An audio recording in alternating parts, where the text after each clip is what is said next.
हमारे चैनल को सब्सक्राइब करें और बेल आइकन दबाएं।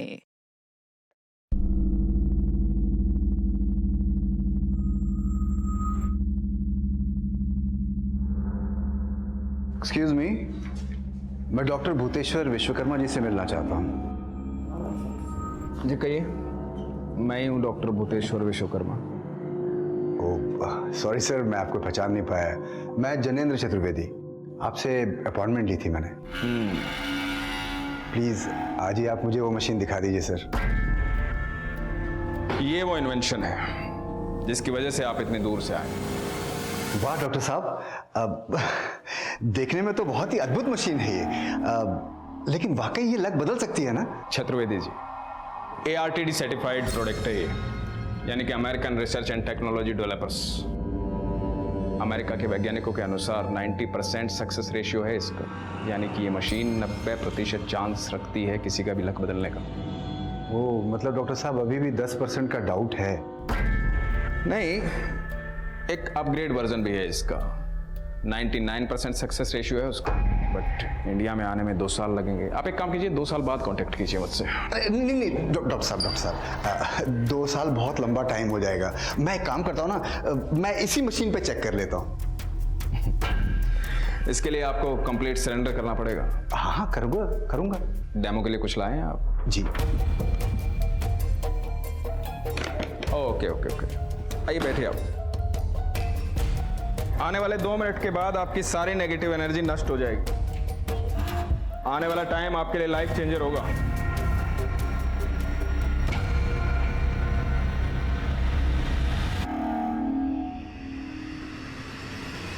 Just relax.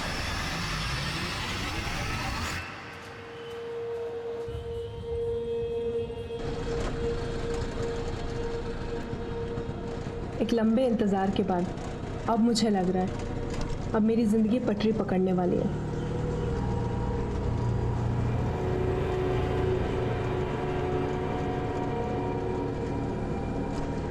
पर कल तक क्यों लगता था कहीं जिंदगी का ये पूरा सफर वेटिंग टिकट पे ही नहीं काटना पड़ जाए। इस सोच की भी कई वजह थी और इन वजहों की भी कई कहानियां थी।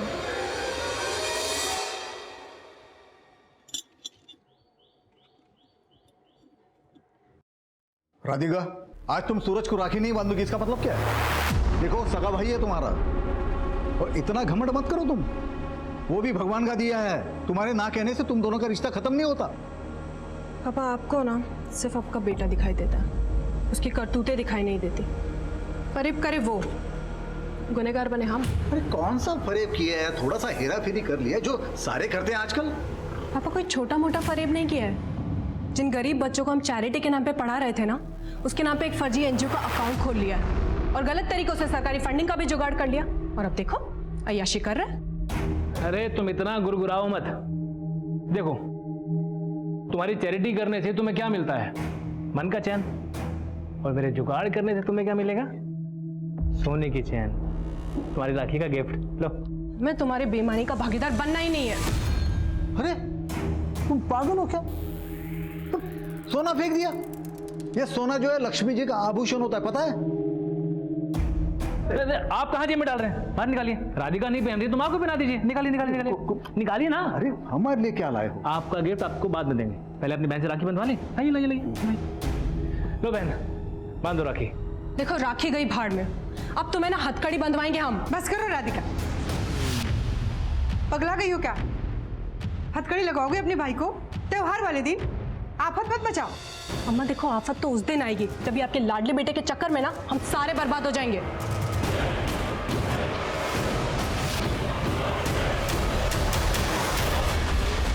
कई बार मजबूरी में हम अपनों की असलियत भी दुनिया से छिपा लेते हैं, लेकिन कई राज हमारे अपने भी तो होते हैं जिन्हें हम किसी से नहीं कहते और अंदर का शोर दबाकर उस पर खामोशी का ढक्कन लगा देते हैं।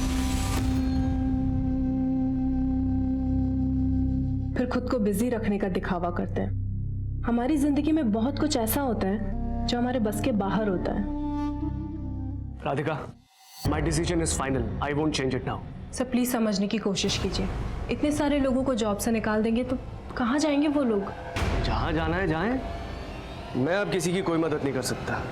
पिछले 1 साल से मेरी कंपनी लॉस में चल रही है, छटाई तो करनी पड़ेगी ना। क्या ये तुम तो बड़ा बोला करते थे ना, हाँ, कि मेरे माँ के ट्रीटमेंट के लिए इस कंपनी से लोन दिलवा दोगी। जॉब से निकलवा दिया तुमने, मैं तुम्हें छोड़ूंगा नहीं। ये सब मत नौकरी खा छोड़ तू, ये झूठ बोलती है, मेरी नौकरी खा गई यार। बोली मेरे माँ का कैंसर का ट्रीटमेंट करवा देगी, कुछ नहीं करवाई। छोड़ूंगा नहीं तुमको।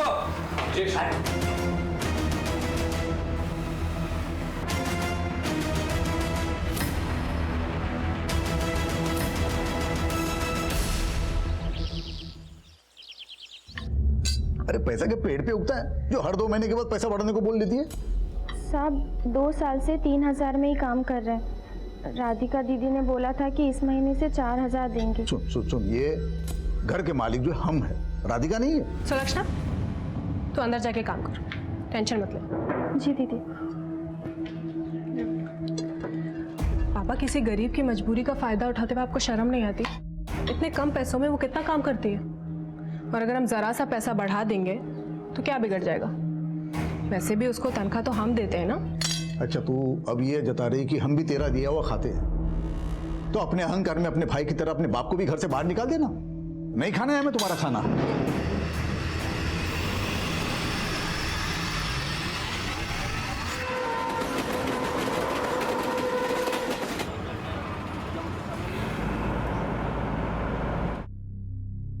अगर आप सोचते हैं आप स्वाभिमानी हैं, तो मान लीजिए लोग आपको अभिमानी ही समझेंगे। जब ग्लास आधा भरा होता है तो लोग उसको आधा खाली ही कहते हैं। लोगों की नजर में मेरा सच भी ऐसा ही था, आधा। अब खाली हो या भरा हुआ मालूम नहीं, पर मैं इसी अधूरेपन से भाग रही थी। और जब भी कोई सच हमारे अंदर ही मर जाता है तो वो हमें जिंदगी भी अधूरी ही देता है, और मौत भी अधूरी।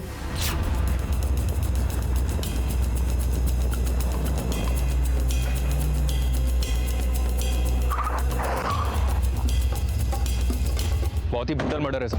आसपास ऐसा कुछ भी नहीं मिला है जिससे लड़की की पहचान हो, और जिस मात्रा में खून पड़ा हुआ है शायद ये जगह बहुत ही सुनसान है, या फिर इसको कोई गलत इरादे से यहाँ लेकर आया हो। पॉसिबल है सर लड़की सेक्सुअल ऑफेंडर्स का शिकार हुई हो।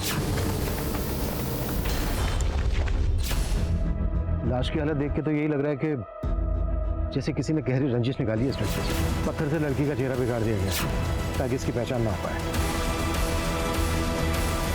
मनीष, पता करो कौन है ये लड़की। कई बार तो इंसान मिट जाता है पर उम्मीदें नहीं मिटती। यूं होता तो वो होता, यूं ना होता तो वो हो जाता। ये वो सारी बातें हैं जिनके बारे में सोच सोच कर हमें अक्सर अपनी असल परिस्थिति पर मलाल होता है। पर अगर दर्द के राज गहरे हो और चेहरे पर मुस्कान ठहरी हो तो ऐसी जिंदगी वो रहस्य है जो हर तकलीफ झेल जाती है। जिस लड़की की हत्या हुई थी उसमें भी यही जिंदगी छिपी थी, लेकिन सवाल ये है कि आखिर उसकी जिंदगी छीनी क्यों गई?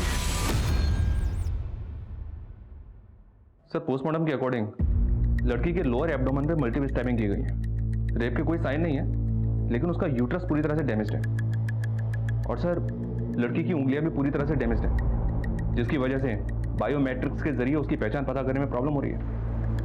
सर कहीं ऐसा तो नहीं कि यूट्रस को निकालने की कोशिश की गई हो, शायद ऑर्गन ट्रांसप्लांटेशन के पर्पस से? नहीं मनीष, लाश की हालत देख के तो यही लग रहा है कि किसी ने अपनी गहरी रंजिश निकाली है।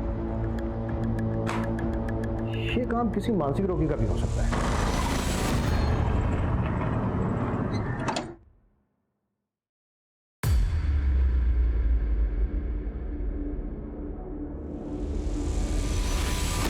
लड़की की पॉकेट से ये स्लिप मिली। ये कोई बिल या रिसीट है, पर खून बहुत है इस पर, कुछ पढ़ने में नहीं आ रहा है क्या लिखा है। सुमित, इसको सॉल्वेट से वॉश करवाओ, शायद कुछ पढ़ने में आ जाए। सब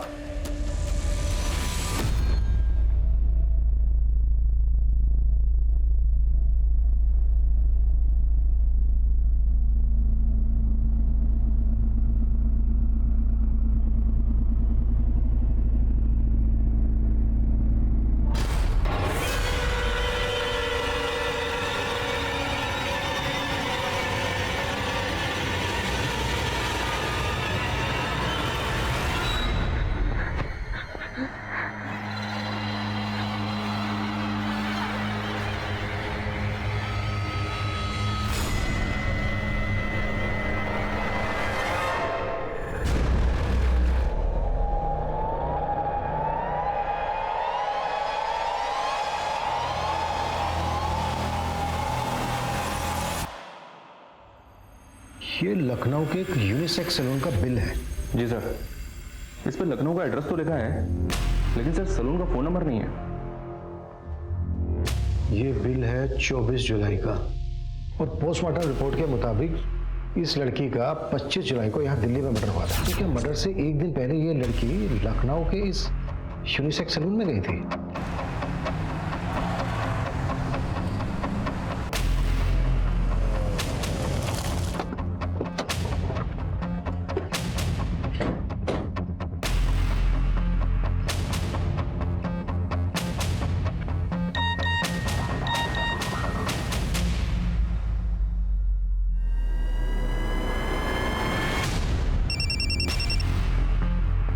हाँ मनीष, फोटो मिला मुझे। सर वो फोटो मैंने यूनिसेक्स सैलून के बाहर के सीसीटीवी से लिया था। वो लड़की 24 जुलाई को लखनऊ के इसी यूनिसेक्स सैलून में आई थी। नाम पता चला उसका? सैलून के मालिक से बात किया सर, लेकिन वो उसके बारे में कुछ नहीं जानता। लेकिन सर उसने यहाँ पे कार्ड से पेमेंट किया था। उसके क्रेडिट कार्ड की डिटेल्स मैंने निकलवा ली हैं। बहुत जल्द पता चल जाएगा कि वो कार्ड किसके नाम पे इशू हुआ था। तुम लड़की का नाम एड्रेस पता करो, मैं निकलता हूँ लखनऊ के लिए।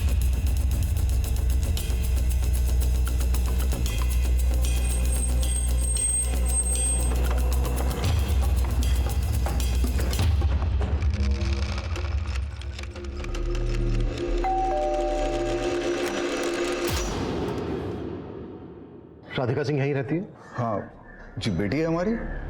आप लोग कौन? Inspector Abhimanyu Jindal, Delhi police. Delhi police? आइए ना, आइए अंदर आइए। आपको इंस्पेक्टर त्रिपाठी जी ने भेजा है क्या? इंस्पेक्टर त्रिपाठी? हाँ, वो कासगंज वाले, उन्हीं के पास राधिका की गुमशुदगी की रिपोर्ट लिखवाई थी। आपने राधिका की गुमशुदगी की रिपोर्ट लिखवाई थी? हाँ, अब आपको एफआईआर की कॉपी दिखाएं क्या? आप बताइए ना, राधिका को कुछ पता चला? 27 जुलाई को हमें दिल्ली में एक लड़की की लाश मिली जिसका 25 जुलाई को मर्डर हुआ। लाश की जेब से हमें यहाँ लखनऊ के एक सैलून की रसीद मिली है जहाँ पर राधिका 24 जुलाई को गई थी। अम्मा, हम सैलून जा रहे हैं।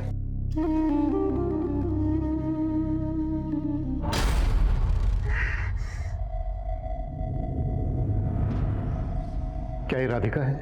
फोटो में चेहरा साफ नजर नहीं आ रहा है, लेकिन हमारी राधिका तो कानपुर गई थी। आपको लाश दिल्ली में मिली है ना? कानपुर? क्या बोल के गई थी कानपुर में? वो कहाँ जा रही है? शॉपिंग वॉपिंग करने के लिए गई थी बाजार में। उसके बाद उसका फोन बंद आने लगा। हम टेंशन में आ गए। वो त्रिपाठी जी को हम रिपोर्ट लिखवा दी। दिल्ली में आपका या राधिका का कोई जानने वाला रहता है जहाँ पर राधिका जा सकती है? दिल्ली में तो क्या, हमारा कानपुर में कोई जान पहचान वाला नहीं है। त्रिपाठी जी, ये राधिका की मिसिंग कंप्लेंट कौन सी डेट में दर्ज हुई थी? ये 26 जुलाई की दोपहर को हमने कानपुर पुलिस से भी राधिका की डिटेल शेयर की थी, लेकिन फिलहाल वहां से कोई जवाब नहीं आया है। लेकिन 25 जुलाई की सुबह 9:30 बजे लखनऊ रेलवे स्टेशन की सीसीटीवी फुटेज में राधिका कैप्चर हुई थी। ये देखिए सर, वो प्लेटफॉर्म नंबर 7 पे देखी गई थी, जहां से उसने कानपुर जाने वाली ट्रेन पकड़ी थी। लखनऊ से कानपुर जाने वाली वो ट्रेन दिल्ली तक भी जाती थी, लेकिन सवाल यह था कि राधिका उसी ट्रेन से दिल्ली गई थी या फिर कानपुर उतरने के बाद कुछ ऐसा हुआ कि वो गायब हो गई। राधिका के बर्थ मार्क्स से उसकी लाश की शिनाख्त कर ली गई, लेकिन दिल्ली पुलिस की चुनौती ये थी कि उन्हें एक ऐसे विक्टिम का मर्डर केस सॉल्व करना था जो दिल्ली की थी ही नहीं। पर सवाल यह था कि राधिका की हत्या के तार दिल्ली से जुड़े थे या फिर लखनऊ और कानपुर से, और इस हत्या का मोटिव क्या था? सर, राधिका ने 25 जुलाई से 3 से 4 दिन की लीव मांगी थी। तो लीव लेकर वो कहाँ जाने वाली थी? कुछ बताया था उसने? ये तो नहीं बताया, लेकिन कुछ पर्सनल काम था, ये बताया था। फिलहाल हमें ऐसी कोई इन्फॉर्मेशन नहीं मिली है कि 25 जुलाई को राधिका को कानपुर में कहीं देखा गया। आप लोग अच्छे से याद करने की कोशिश कीजिए। शायद राधिका कानपुर की किसी जगह का नाम आपसे बोल के गई हो जहां वो जाने वाली है। किसी मार्केट वगैरह का नाम लिया हो उसने? नहीं, तो वो सिर्फ इतना ही बोल के गई थी कि वो कानपुर शॉपिंग के लिए जा रही है, शादी की शॉपिंग। राधिका को जिस ढंग से मारा गया है उससे तो यही लगता है कि राधिका की जिंदगी में सब कुछ ठीक ठाक नहीं था। किसी पे शक है आप लोगों को? बाबूजी, अम्मा, आप सोच कर रहे हैं? सर को बताइए ना। मुझे उसी पे शक है, वही है, मैं बता रहा हूँ। किसकी बात कर रहे हो तुम? विजय, विजय दोस्त था राधिका का। राधिका? ए विजय, अंदर कहाँ घुस रहे तुम? राधिका से मिलने आए हम। नहीं मिल सकते तुम राधिका को। नहीं, काय एक बात कान खोल के सुन लो। तुम हमारे नाम राशि के ना होते तो अभी के अभी हमारे बेटे को बुला के ना तुम्हारी कुंडली बिगाड़ दिए होते। निकल जाओ यहाँ से। कल जी ऐसा है, हम भी आपसे प्यार से कह रहे हैं, हम आए हैं राधिका से मिलके जाएंगे।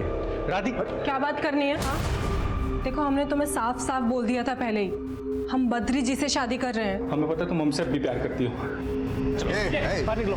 अरे बता दिया ना तुमको बद्री जी से शादी करेंगे करके। निकल जाओ। रहता कहाँ है विजय?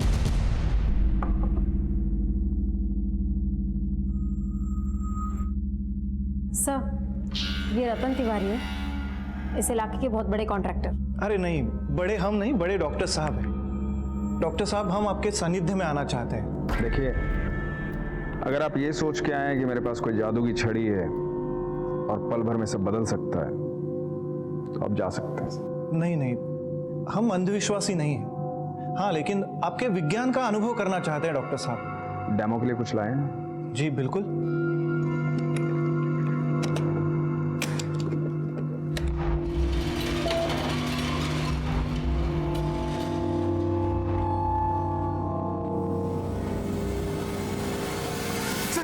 सर हमारी बात सुनिए। सर नहीं, सर हमारी बात। सर हमने राधिका को नहीं मारा सर।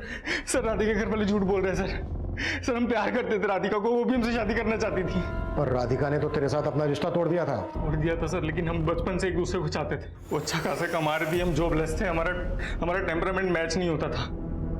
वो फ्रस्ट्रेट हो गया, हमने उसको एक दिन कुछ बोल दिया, वो बुरा मान गई सर। राधिका हमारी बात सुनो ना। Radhika please please please Radhika, हम तुमसे प्रॉमिस कर रहे हैं, हम दोबारा ऐसा कभी नहीं करेंगे। हमें तुमसे कोई बात नहीं करनी है। सर हमें तो लगता है कि उसका बाप और भाई मिलकर उसे हमारे खिलाफ भड़का रहे थे, क्योंकि वो उसकी शादी किसी और आदमी के साथ कराना चाहते थे। और ये बात तेरे से बर्दाश्त नहीं हुई, इसलिए तूने राधिका को। सर हमने राधिका को नहीं मारा सर। अगर हमको खुंदक थी ना तो उसके बाप और भाई से थी। एक नंबर के लालची लोग हैं वो, और इसी लालच की वजह से उसकी शादी एक बड़े उम्र के आदमी के साथ करा रहे थे सर वो।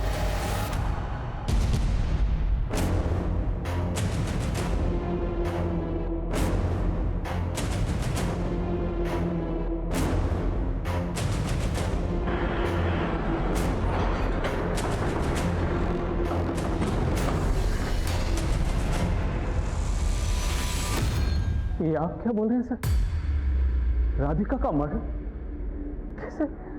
तुम्हें वाकई में कुछ नहीं पता या कोई ड्रामा? सच कह रहे हैं सर, हमें कुछ नहीं मालूम। तो इस दौरान तुम्हारी राधिका के माँ बाप से कोई बातें नहीं हुई? आखिरी बार बात तब हुई थी जब उन्होंने हमारा और राधिका का रिश्ता तोड़ दिया। तुम्हारा और राधिका का रिश्ता उन्होंने तोड़ दिया? जी सर, वो हमसे बोले कि राधिका हमसे शादी ही नहीं करना चाहती। पर सर हमें विश्वास नहीं हुआ। हम खुद राधिका से मिलके इसकी वजह जानना चाहते, लेकिन उसका फोन बंद पड़ा। तो जब तुम्हारी राधिका के साथ फोन पे बातें होती थी तो मुलाकातें भी होती होंगी? सर हमें तो लगा था कि हमें जिस लड़की की तलाश थी वो हमें मिल गई, और हमने कभी सोचा भी नहीं था कि राधिका इस रिश्ते से नाखुश होगी। हमने कभी कल्पना भी नहीं की राधिका को इतना बुरा अंत मिलेगा।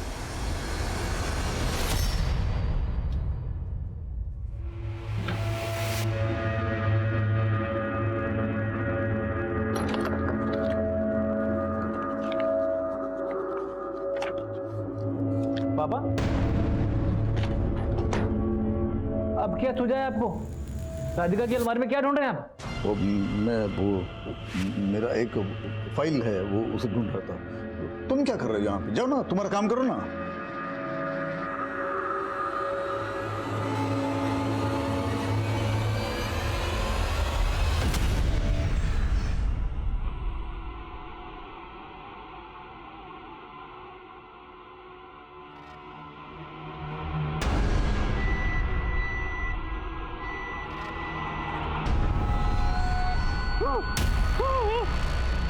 ये कहाँ आ गए हम? उठ, अबे उठ बे, उठ।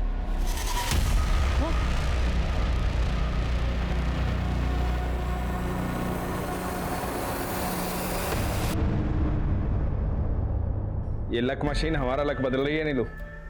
सही बोला। देखो इस बार तो हमने जम के माल लूटा है। 25 जुलाई को राधिका का फोन लखनऊ से दिल्ली की तरफ ट्रैवल हुआ था। और 25 जुलाई की शाम को तकरीबन 6 बजे उसका फोन स्विच ऑफ हुआ था रिठाला में।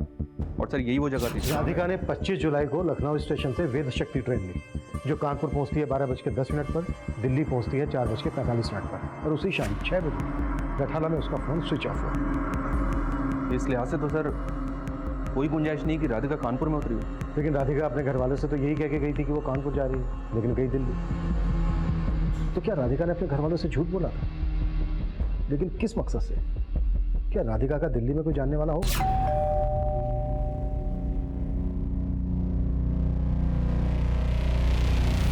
लेकिन सर राधिका के कॉल रिकॉर्ड्स में दिल्ली का कोई नंबर नहीं मिला।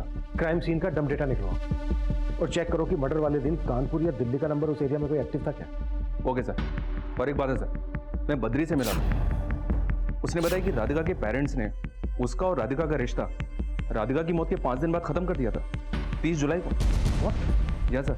और इस बात को कंफर्म करने के लिए मैं जब राधिका के पेरेंट्स से मिला तो वो बोले हमारे लिए तो राधिका गुमशुदा थी, और जिस लड़की की शादी होने वाली हो वो इस तरह अचानक घर से गायब हो जाए तो आपको पता है ना लोग क्या क्या अटकलें लगाते हैं। बद्री जी को जवाब देना हमारे लिए मुश्किल हो गया था, तो हमने उनसे रिश्ता ही तोड़ दिया। उनका जवाब सुन के मुझे यही लगा कि शायद वो लोग इस बात को मान बैठे थे कि राधिका को बद्री पसंद नहीं था, इसलिए राधिका गायब हो गई। बद्री राधिका से 15 साल बड़ा। कहीं ऐसा तो नहीं है कि राधिका की बद्री के साथ शादी हो रही थी, इसी वजह से वो भाग गई हो? सर इसलिए राधिका के पेरेंट्स पर भी नजर रखने के लिए आदमी लगा दिए। ये भी चेक करो कि 25 जुलाई को राधिका ने टिकट कहाँ की ली थी, कानपुर की या दिल्ली की। उसी से क्लियर होगा कि राधिका की ये जर्नी प्री प्लान थी या फिर राधिका किसी और के प्लान का शिकार हुई। Okay sir.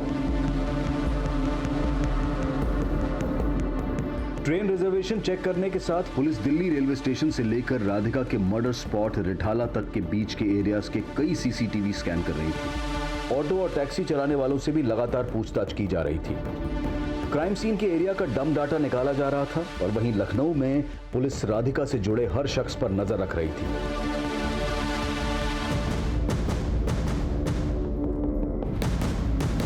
अरे तुम क्यों चिंता कर रही हो? आता हूँ ना मैं। अरे कुछ दिन अम्मा को संभालूं, फिर आता हूँ। अम्मा को बाद में संभाल, पहले बाप को संभाल। चाकू दी, हमको चुना लगा दिया। बाबा क्यों इतना गुर्रा रहे हो? फिर क्या चूना कथा लगा रखा है? ये आरव कौन है? कौन आरव? वही आरव जिसके नाम राधिका का जमीन हो गई, जो जमीन कायदे से हमारे नाम पे होनी चाहिए थी। तुम पहले ही उंडी मार दिया। क्या बात कर रहे हो आप? ए नौटंकी, हमको मत घुमाना। हम जानते हैं तुम्हारा षड्यंत्र है। ये आरव तुम्हारा चमचा है जो तुमको जमीन का पैसा दिया है। आप पकड़ा गए हो क्या? हम आरव बारव को नहीं जानते हैं।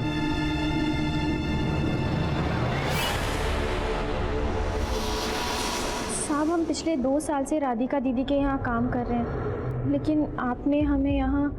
देखो सुलक्षणा, घबराओ मत। हम सिर्फ इतना जानना चाहते हैं कि राधिका के अपने माँ बाप और अपने भाई से रिश्ते कैसे थे? भाई राधिका दीदी के साथ नहीं रहते थे, और पिताजी से बहुत चिड़ी चिड़ी सी रहती थी राधिका दीदी।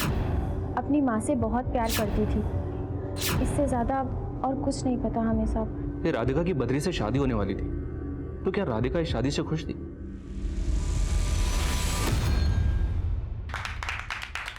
साहब जब हमने बद्री जी को पहली बार देखा था तब हमें यही लगा था कि राधिका दीदी किसी के दबाव में आके शादी के लिए राजी हुई है, और इस बारे में हमने राधिका दीदी से बात भी की थी, और वो बोली सुलक्षणा अब हमें खूबसूरत चेहरे की नहीं बल्कि सुकून की तलाश है।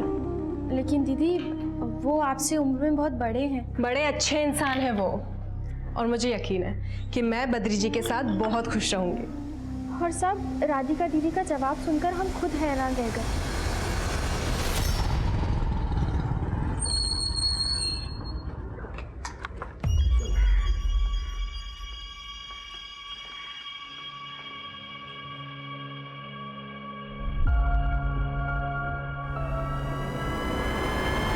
ये आप क्या कह रहे हैं सर?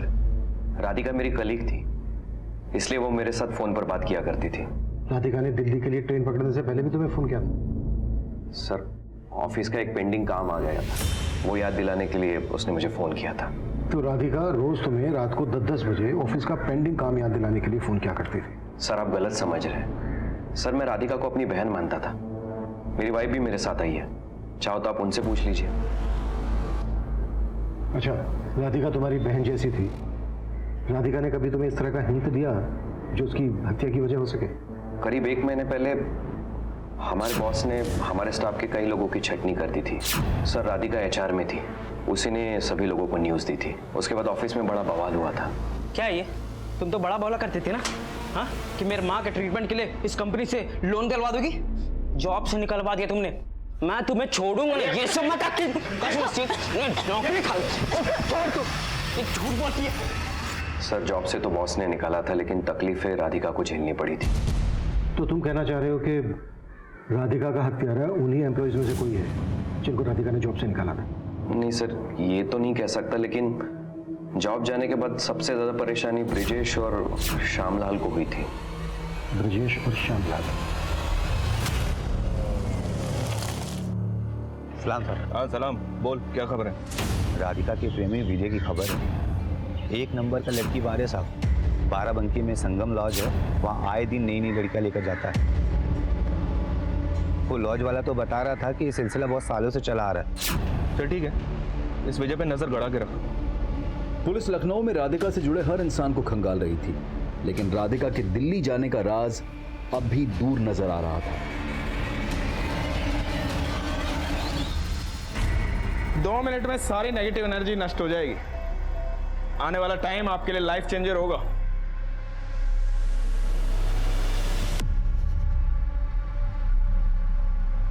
Just relax. कितने पैसे? बहुत पैसे हैं। सारे पैसे। अरे इसका मशीन तो बंद कर, ये मर जाएगा।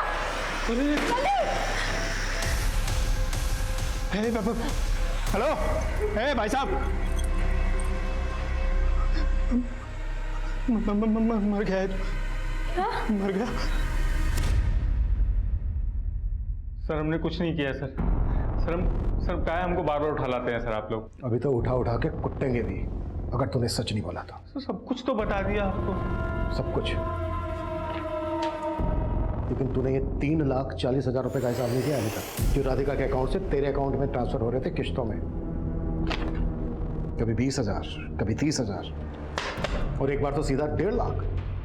क्यों पैसे ले रहा था राधिका से? मदद के नाम पे हम उधार पैसे ले रहे थे राधिका से। उधार ले रहा था या फिर ब्लैकमेल कर रहा था राधिका को? सर नहीं सर, ब्लैकमेल नहीं कर रहे थे सर। सर कसम खा के बोल रहे हो, हमको बहुत प्यार करती थी, हमें दुखी नहीं प्यार? अभी तक कितनी प्रोस्टिट्यूट के साथ सोया है तुझे याद भी है? इसलिए मारा ना तूने राधिका को क्योंकि उसने तुझे पैसे देने बंद कर दिए थे? मानते कि हमने उसको धोखा दिया था, लेकिन मारा नहीं उसको। राधिका तुम यहाँ क्या कर रही? कहाँ है वो? कौन कहाँ है वो? राधिका देखो ड्रामे मत करो, मैंने देखा है किसी को। किसको देखा है तुमने? क्या बात कर रही हो राधिका? कहाँ छुपा है उसको? सर इसी वजह से उसने हमारे से रिश्ता तोड़ दिया था। हम बस उसको मना के अपनी जिंदगी में वापस लाना चाहते थे बस, लेकिन हमने उसको मारा नहीं है सर।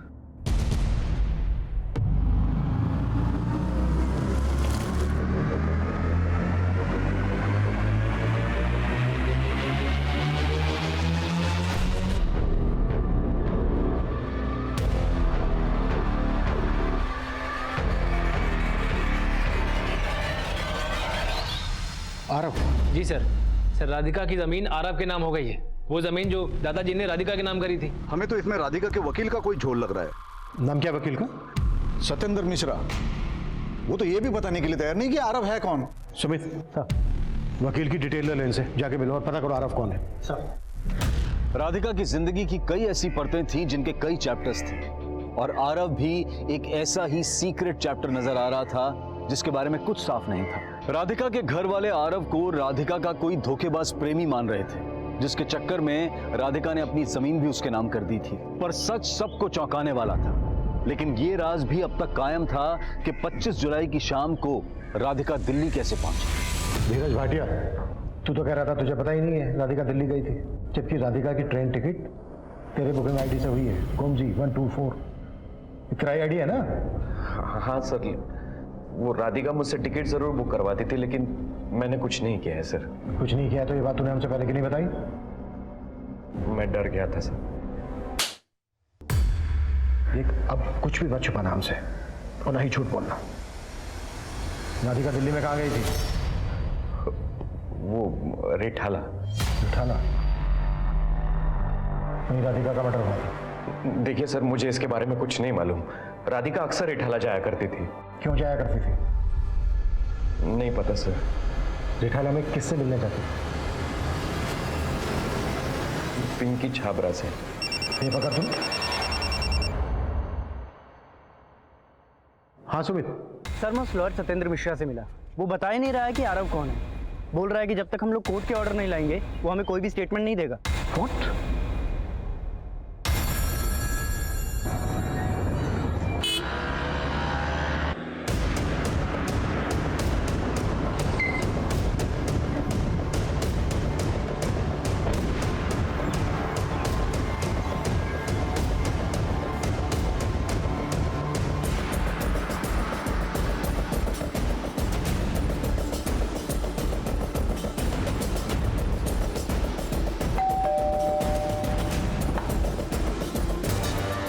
पिंकी छाबड़ा। क्या? राधिका जी की लाश? पिंकी छाबड़ा, हमसे कुछ भी छिपाना मत। 25 जुलाई को राधिका यहाँ भी आई थी ना? तुम्हारा उसके मर्डर से क्या ताल्लुक है, बोलो। साहब मुझे तो मालूम भी नहीं है राधिका जी का मर्डर हुआ है। हाँ 25 तारीख को वो यहाँ आने वाली थी लेकिन आई नहीं। राधिका यहाँ क्यों आती थी? सब वो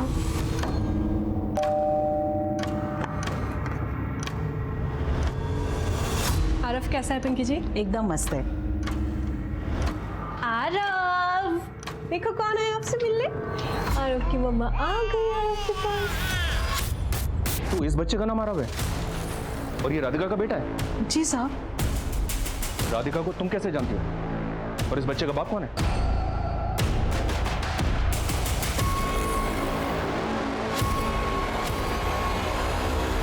सर आप मुझे फिर गलत समझ रहे हैं। सर मैं राधिका को बहन मानता था। वो बच्चा मेरा कैसे हो सकता है? जब से वो बच्चा आरव पैदा हुआ पिंकी के पास रह रहा है। और पिंकी ने हमें बताया कि वो राधिका से तेरे थ्रू मिली थी। सर बिना शादी के राधिका को मां बनना पड़ा था। वो अपने बच्चे को साथ में नहीं रख सकती थी, इसलिए मैंने उसे बहन समझकर उसकी मदद की थी। घुमा मत हमें। राधिका ने तुझे ये बता दिया कि वो मां बनने वाली है और ये नहीं बताया कि उसके बच्चे का बाप कौन है। मुझे उससे ये तब पता चला जब वो मां बन चुकी थी। सर उस दौरान वो 6 महीना हमारे दिल्ली ब्रांच में शिफ्ट हो गई थी, तब मुझे उसका पर्पस पता चल गया। सर वो अपने बच्चे की देखरेख के लिए किसी को ढूंढ रही थी, तब मैंने उसे पिंकी के बारे में बताया था। राधिका की बद्री के साथ शादी होने वाली थी। बद्री को इस बच्चे आरव के बारे में पता चल गया हो। कभी राधिका ने ऐसा कुछ हिंट दिया था? नहीं सर, पर वो चाहती थी कि बद्री से शादी करने के बाद आरव उसके साथ ही रहे। इस बच्चे के बाप के बारे में राधिका ने तुम्हें कभी बताया? नहीं साहब, उन्होंने तो कभी नहीं बताया। लेकिन हाँ एक बार जब राधिका मैडम बच्चे से मिलके जा रही थी तो एक औरत यहाँ आई थी। औरत? कौन औरत? मम्मा के साथ जाना है आरव को। मम्मा जल्दी वापस आ जाएंगे, ठीक है? मैंने देखा एक औरत छिपके हमें देख रही थी।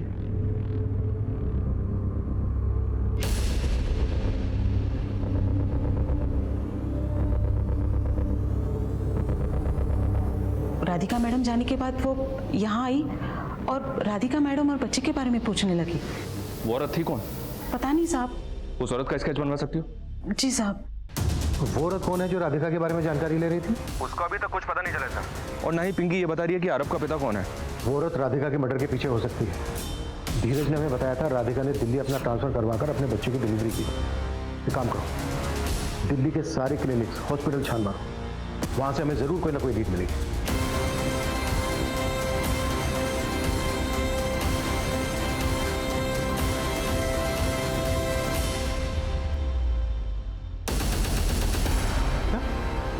आरव राधिका का बेटा है? ये कैसे हो सकता है? ये झूठ है। देखिए हमें राधिका के कलीग धीरज और इस औरत पिंकी ने यही बताया कि आरव राधिका का बेटा है। ये है पिंकी। जानते हैं आप इसको? नहीं, इसको नहीं जानते हम। पिंकी ने हमें बताया कि यह औरत राधिका और उसके बेटे आरव के बारे में पूछताछ करने आई थी। इसको जानते हैं? नहीं, इसको भी नहीं जानते हम।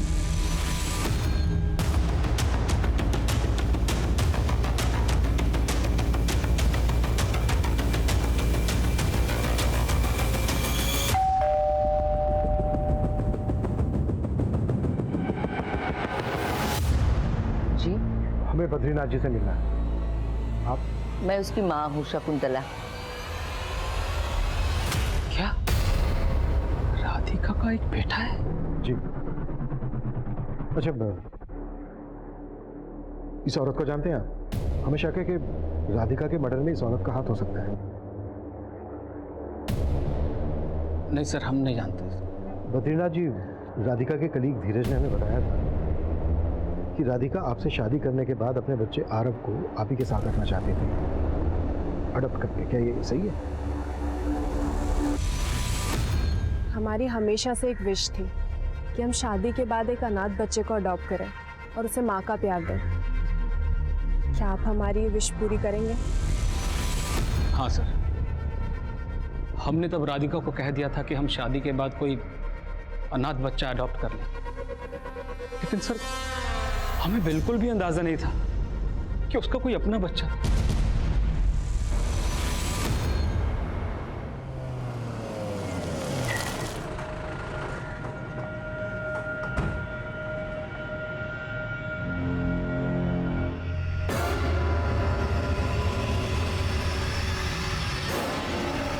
सर, राधिका और मेरे बीच में कोई अफेयर नहीं था। लेकिन आरव तेरा ही बेटा है, ये मैटरनिटी क्लिनिक से पता कर लिया है हमने। वो मेरी गलती थी सर, बस। करीब 1.5 साल पहले मैंने अपने पूरे स्टाफ के लिए अपने फार्म हाउस पे पार्टी रखी थी। वहाँ पे राधिका ने बहुत ज़्यादा ड्रिंक कर ली थी। चलो, मुझे धोखा दिया। मेरे होते हुए दूसरी लड़कियों,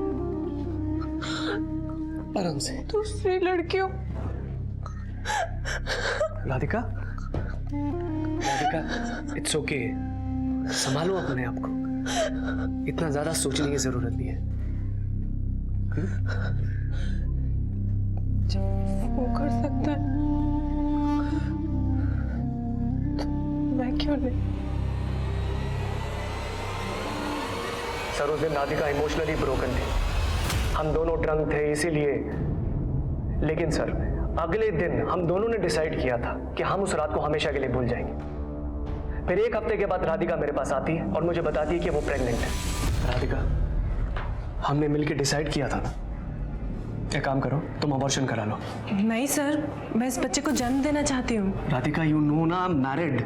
सर, आप टेंशन मत लीजिए, आपको कोई तकलीफ नहीं दूंगी। सर, राधिका अपने डिसीजन से हटना नहीं चाहती थी, इसीलिए मुझे उसकी मदद करनी पड़ी। मैंने पर्पसफुली उसका ट्रांसफर दिल्ली में करवाया था सर। और यही नहीं, इंसानियत के नाते जिस दिन डिलीवरी थी मैं उससे मिलने भी गया था। अब तक पुलिस के लिए हर मोड़ एक डेड एंड था और हर कोशिश नाकामयाब थी, और अब उनकी उलझनें और बढ़ने वाली थी। ये 25 जुलाई की फुटेज है सर, जिस शाम राधिका का मर्डर हुआ था। और सर, ये फुटेज देख के आपको ऐसा नहीं लग रहा है कि राधिका को गाड़ी में जबरदस्ती बिठाया गया? किसके नाम पर रजिस्टर्ड है ये गाड़ी? डॉक्टर भूतेश्वर विश्वकर्मा। ये विश्वकर्मा एक कॉन मैन है सर। लक बदलने की मशीन के नाम पे कई लोगों को लूट चुका है। दिल्ली के कई थानों में इसके नाम पे 400 BC के केसेस दर्ज हैं। दिल्ली में हमारी टीम इसके बारे में पता लगा रही है।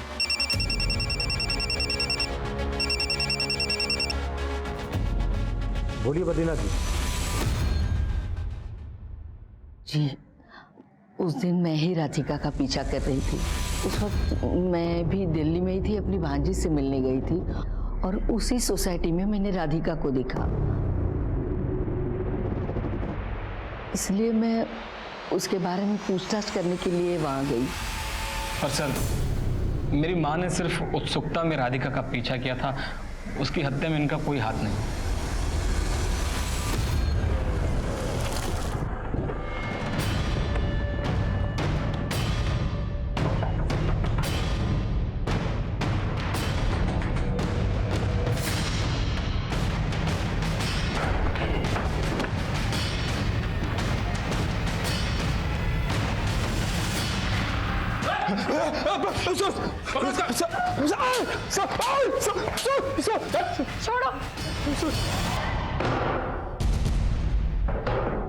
सर, मानता हूं कि बहुत लोगों को चूना लगाया, पर किसी को मारने का नहीं सोचा था। सर, वो गलती से एक आदमी मर गया था।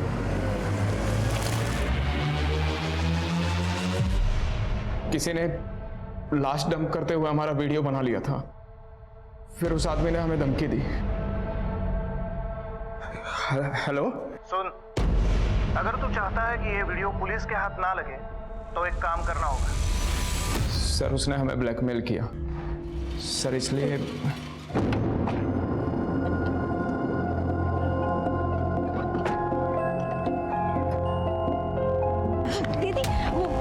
आपको गाड़ी चलानी आती है क्या?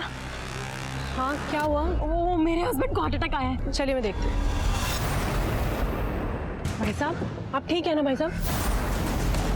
क्या कर रही हो? ये बैग क्यों अंदर डाल रही हो मेरा? कौन है तुम लोग? क्या कर रहे हो ये?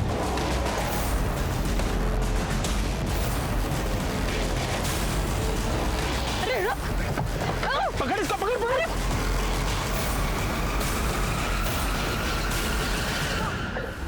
उठा कौन जिसने तुम लोगों से ये सब करवाया?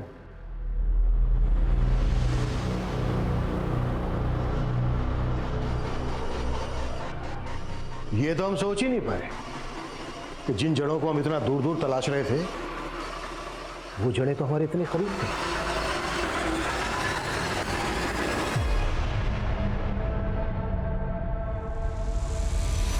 तो क्या सोचा था बे? हमको चंपत लगा के भाग जाएगा? एक मर्डर किया है ना, अब दूसरा भी करना पड़ेगा। इतनी नफरत?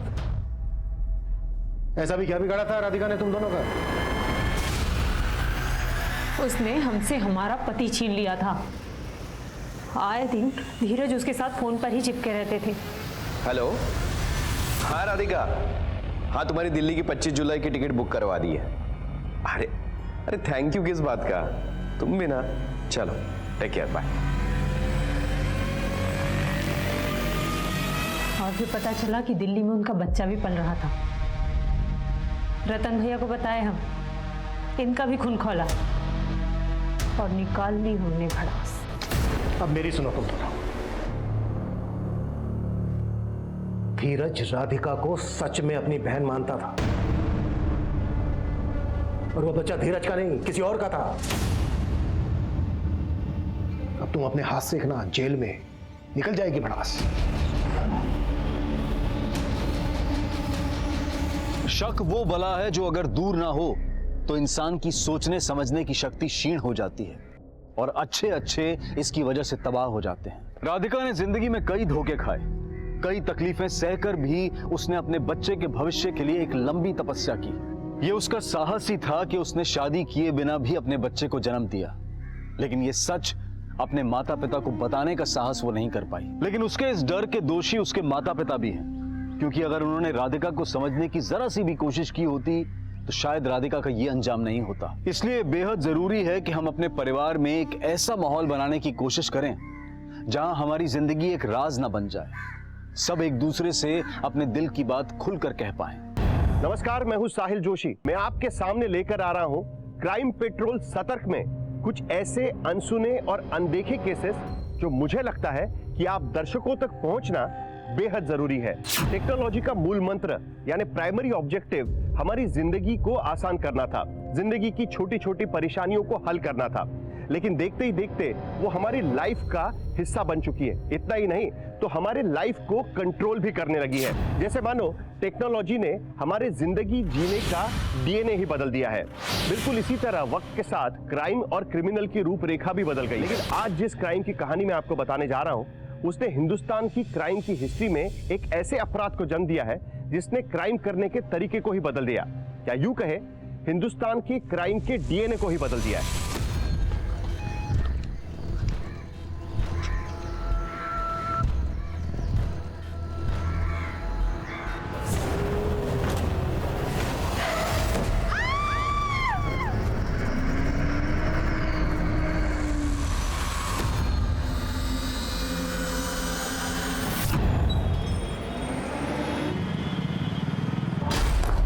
What is this? What do I do with these designs? विशाल, अगर तुमसे प्रोडक्शन मैनेज नहीं हो रहा है तो बोल दो ना, नहीं हो पाएगा। मेरे डिजाइन की ना बैंड मत बजवाओ। 1 महीना रह गया शिपमेंट के लिए और तुमसे कुछ भी हैंडल नहीं हुआ है अभी तक। Ma'am I am so sorry, I will take You know what? Do not take it. पापा ने जो मिस्टेक किया ना तुम्हें प्रमोशन देके, I do not want to take that risk. तो जो कर रहे थे वही करो। मैनेजर के सपने देखना तो छोड़ ही दो तुम।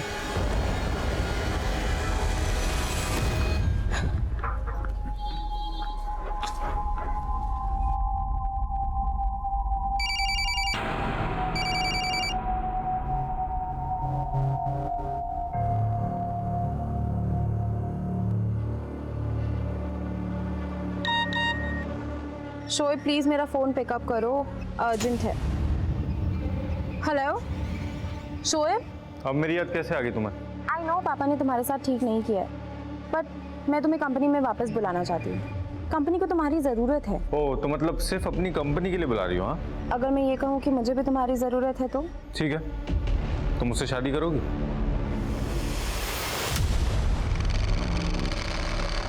आइए एक बार फिर हम आपका स्वागत करते हैं फोटो पहचानो कॉन्टेस्ट में। इस बार आपको पहचाननी है ये तस्वीर। इस तस्वीर में हमने मर्ज किए हैं 3 चेहरे, जिसमें से एक चेहरा है एक बहुत ही मशहूर अदाकारा का। बस उस अदाकारा को पहचानिए और हमें उसका नाम सेंड करिए। जीतने वाले 10 लकी विनर्स को मिलेगा पूरे 5 लाख रुपए का इनाम और एक ब्रांड न्यू कार। अबे ये तो भोजपुरी एक्टर चुमचुम का फोटो है। चल अंसारी, चल जल्दी मैसेज कर। अपना एक मैसेज भी अगर लकी ड्रॉ में आ गया ना तो अपने को 5 लाख और एक कार मिलेगी। भाई 5 लाख रुपए तू रख लेना, मैं तो कार ले लूंगा। अपनी गर्लफ्रेंड को पटा के डेट पे लेकर जाऊंगा मैं। अबे वो लड़की नहीं पढ़ने वाली तुझसे, वो उम्र में भी तुझसे बड़ी है और हैसियत में भी। उसका बाप मोटा आसामी है बे, और तेरा बाप जहर खुरानी करता था। अबे तो तेरा बाप कौन सा सत्संग करता था बे? जहर खुरानी तो अपने रगों में बसा हुआ है। हत्या, रेप और अपहरण ये हमारे देश में बहुत ही कॉमन अपराध हैं, लेकिन ये जहर खुरानी क्या था? दरअसल इस नाम के पीछे एक अजीबोगरीब कहानी है, और इस कहानी ने एक ऐसी कहानी को जन्म दिया जिसके बाद हिंदुस्तान की क्राइम हिस्ट्री में एक कुख्यात अपराध का जन्म हुआ।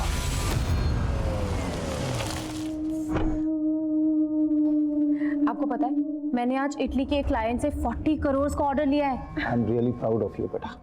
Thank you dad. I got to go, quickly go and change, okay? लेकिन रूमी बेटा, वो प्रशांत की मदर का कॉल आया था। तेरे पापा के हार्ट अटैक की वजह से हमने तेरी शादी पहले ही पोस्टपोन कर दी थी, लेकिन अब वो लोग ये शादी जल्द से जल्द कराना चाह रहे हैं। कैसी बातें कर रहे हो? आपको पता है कि मैं नेक्स्ट ईयर कितना बिजी हूँ। मेरा पूरा ध्यान बिजनेस पे जाने वाला है। मैं शादी करूंगी कि मैं बिजनेस संभालूंगी? आप एक काम करो ना, आप उनको शादी के लिए मना कर दो। कैसी बात कर रही है तू? तेरी सगाई हो चुकी है और तू तो आप अब बोल दो कि मैं अब ये शादी नहीं करना चाहती। क्या बोल रही है बेटा तू? Dad please don't force me. आपको भी पता है आपकी तबीयत ठीक नहीं रहती है, मुझे बिजनेस संभालना है। पर वो विशाल जिसको अपने नया मैनेजर रखा है, उसको कुछ काम नहीं आता है। I can't just handle him dad. इसीलिए आई हैव डिसाइडेड कि मैं शोएब को वापस ला रही हूँ कंपनी में। शोएब, दिमाग खराब है तुम्हारा? पता है ना कितने घपले किए उसने ऑफिस में? डैड इवन यू नो कि शोएब ने कोई घपले नहीं किए हैं। आप दोनों जानते कि आपने शोएब को क्यों निकाला था, बिकॉज आपको लगता है कि मेरा और शोएब का अफेयर था। अच्छा तो तू अब ये कहेगी कि तू शोएब से शादी करना चाहती है ना? मम्मा कैसी बातें कर रहे हो? मैंने कहा कि मैं शोएब से शादी करूंगी, पर इसका मतलब ये भी तो नहीं ना कि मैं शोएब पे गलत इल्जाम लगने दूं। तो ये है वो 10 लकी विजेता जिन्होंने जीते हैं पूरे 5 लाख रुपए और एक ब्रांड न्यू कार। हमारे सभी विजेता साले रोज रोज ये सिखाते हैं हमारा। पागल हो गए क्या? टीवी को क्यों तोड़ रहा है? अरे ये फ्रॉड है यार, ये सब कॉन्टेस्ट। साले एक मैसेज का 15 रुपए लगता है। हम दिन में 10-12 मैसेज करते हैं, हर मैसेज से ये लोग पैसा कमाते हैं। सो पूरे कंट्री में अगर 1 करोड़ लोग भी मैसेज करते होंगे ना, तो एक दिन में 15 करोड़ रुपए कमाते हैं लोग। अबे तो हम लोग क्या कर लेंगे इनका पता? हम इनका कुछ नहीं कर सकते, लेकिन अपना तो कुछ कर सकते हैं। मतलब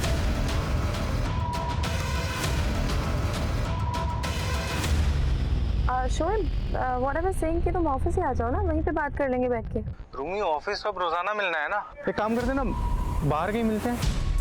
अच्छा ठीक है, बताओ कहाँ मिलना है? रूमी तुम 2 मिनट रुको, कहीं जाना मत वहां से, ठीक है? वहीं पे रुको, मैं तुम्हें कॉल बैक कर रहा हूँ। यहाँ पे क्यों रुकना है? अरे रूमी तुम रुको तो सही, मैं तुम्हें कॉल बैक कर रहा हूँ। कमाल जी, एक काम कीजिए, यही लेफ्ट में रोक लीजिए। जी मैडम।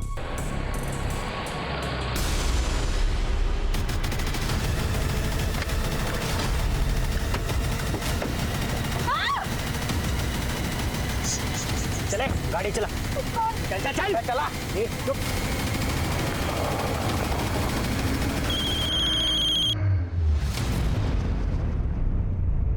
तुम ऐसा करो, मायापुरी आ जाओ, वही अपने पुराने मीटिंग स्पॉट पे। इधर नहीं, इधर नहीं, आगे से लेफ्ट ले, मैं बताता हूँ कहाँ ले जाना है। लेफ्ट ले, लेफ्ट ले।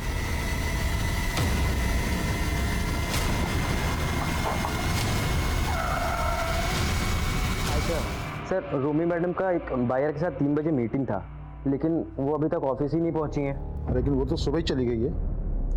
रुको बात करता हूँ। सर मैंने उनको फ़ोन किया बट उनका फ़ोन स्विच ऑफ बता रहा है। इवन सर ड्राइवर को भी कॉल किया, उसका भी फ़ोन स्विच ऑफ बता रहा है।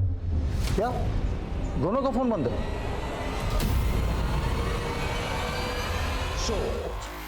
शिट मेरा तो नसीब ही खराब है। अच्छा वो कब तक आ रहा है? मुझे क्या मालूम, तू पता कर।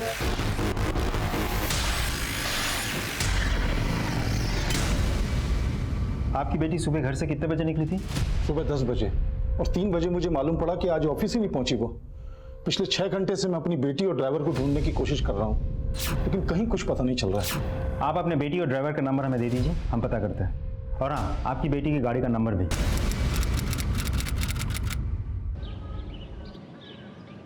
विक्रांत, तुम समझने की कोशिश करो ना, थक गई हूँ रोज रोज के ड्रामे से। अब मुझसे और इंतजार नहीं होता। आदमी ने मेरी जिंदगी बर्बाद कर दी है। मैं भी तुमसे मिलने के लिए बेचैन हूँ निकिता, लेकिन मैं क्या कर सकता हूँ?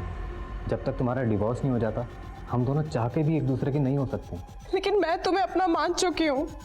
और सही बात डिवोर्स की तो वो भी फाइनल हो जाएगा, लेकिन तुम प्लीज जल्दी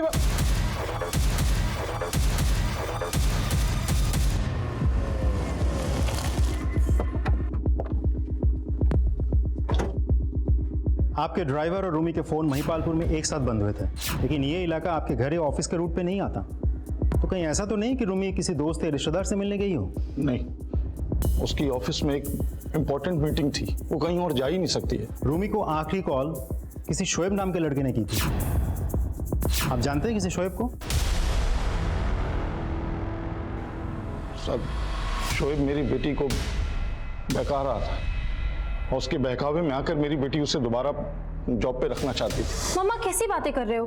मैंने कहा कि मैं शोएब से शादी करूंगी, पर इसका मतलब ये भी तो नहीं ना कि मैं शोएब पे गलत इल्जाम लगने दूंगी। बेटा, तू शोएब के इंटेंशन को समझ ही नहीं रही है। उसकी जगह ना तो हमारी कंपनी में होनी चाहिए और ना ही तुम्हारी जिंदगी में। मुझे पूरा यकीन है सर कि शोएब ने ही मेरी बेटी को गायब किया है।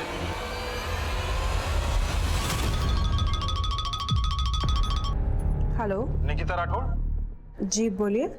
मैं कस्टम से बोल रहा हूँ। यूएस से आपके नाम का एक पार्सल आया है जो कि किसी विक्रांत देव ने भेजा है। हाँ, विक्रांत मेरा फ्रेंड ही है।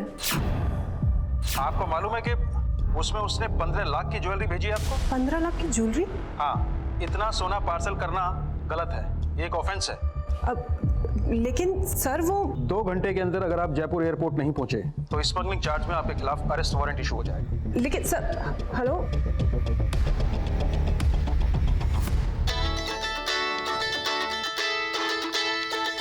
हेलो, अपनी बेटी रोमी की याद तो बहुत आ रही होगी ना? कौन बोल रहा है? तेरा बाप बोल रहा हूँ।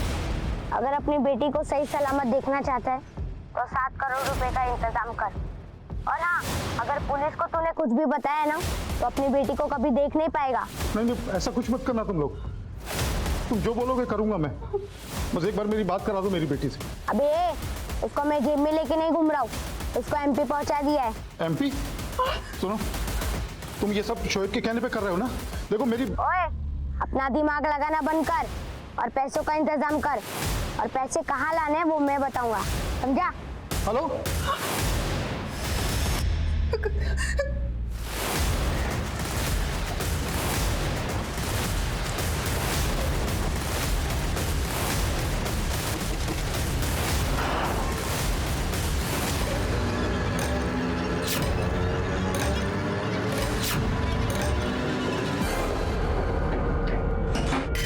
आवाज से वो छोटी उम्र का लड़का लग रहा था। अपना दिमाग लगाना बंद कर।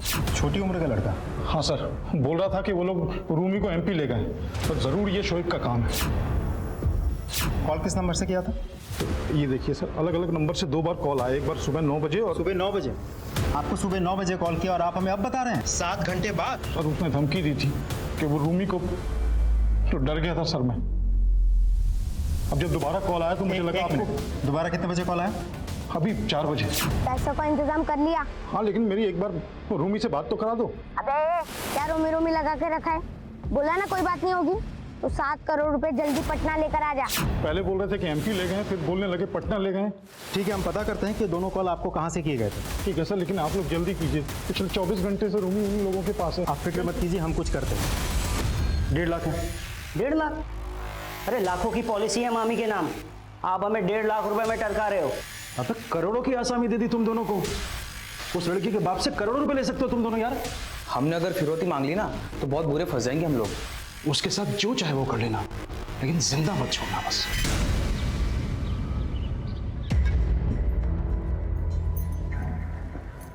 सुबह से देख रहा हूँ कुछ परेशान लग रही हो, कुछ बात है क्या? नहीं, कोई बात नहीं है। प्यार से पूछ रहा हूँ तो भाव खा रही है। तलाक होने वाला है हमारा, जरूरी नहीं है सब कुछ बताऊं तुम्हें। सब कुछ बताऊँ मतलब? कुछ पूछ रहा हूँ तुमसे है? अरे तुम बेकार में डर रही थी निकिता, ये सिर्फ पैसे खाने का चक्कर है। उस कस्टम वाले को 2.5 लाख रुपए की ब्राइब देनी है बस। 2.5 लाख? अरे 15 लाख का सोना छुड़वाने के लिए ये कमी है ना। उसने मुझे अपना अकाउंट नंबर भेजा है, मैं तुम्हें फॉरवर्ड करता हूँ। फिर कल तक तुम्हारे पास 15 लाख के गहनों का पार्सल भी पहुंच जाएगा। ठीक है। सर रूमी के फादर को फिरौती के वो दोनों कॉल सतना से किए गए थे और सर दोनों ही नंबर फेक आईडी से लिए गए हैं। किडनैपर्स फोन पर बोल रहे थे कि रूमी को पहले उन लोगों ने दिल्ली से एमपी और फिर एमपी से पटना लेके गए। तो 7 करोड़ रुपए जल्दी पटना लेकर आ जा। वो लोग वाकई सच बोल रहे हैं, गोल गोल घुमा रहे हैं हमें। पक्का कोई बहुत बड़ा गेम चल रहा है। तो फिर देश की राजधानी दिल्ली में दिन दहाड़े एक लड़की की किडनैपिंग होती है, लेकिन रूमी अग्रवाल की किडनैपिंग किसी के प्रोफेशनल राइवलरी का अंजाम है, या रूमी किसी के नफरत के शिकार हुई है, या किसी पुलिस किडनैपिंग के मकसद को ही नहीं समझ पा रही। रूमी को गायब हुए 36 घंटे से भी ज्यादा का वक्त बीत चुका है। रूमी का बॉयफ्रेंड शोएब शक के दायरे में जरूर है, लेकिन पुलिस किसी और एंगल पे काम क्यों नहीं कर रही? क्योंकि दूसरे एंगल और भी चौंकाने वाले हैं। लड़की की किडनैपिंग दिल्ली में होती है, फिरौती का कॉल एमपी से आता है, पैसों का इंतजाम कर लिया और फिरौती की रकम बिहार पटना में मंगवाई जाती है। तो 7 करोड़ रुपए जल्दी पटना लेकर आ जा। क्या पता अब किसी चौथे, पांचवें या छठे स्टेट का नाम भी सामने आ जाए। आखिर ये खेल है क्या जिसे भापने में पुलिस भी नाकाम है?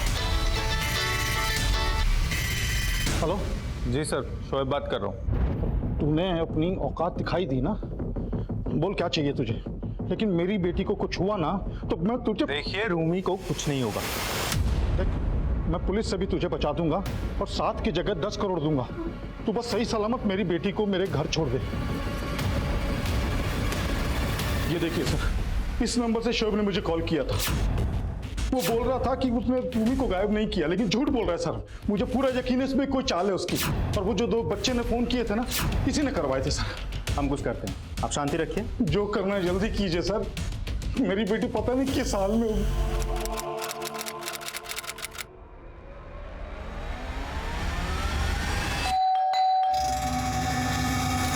निकिता,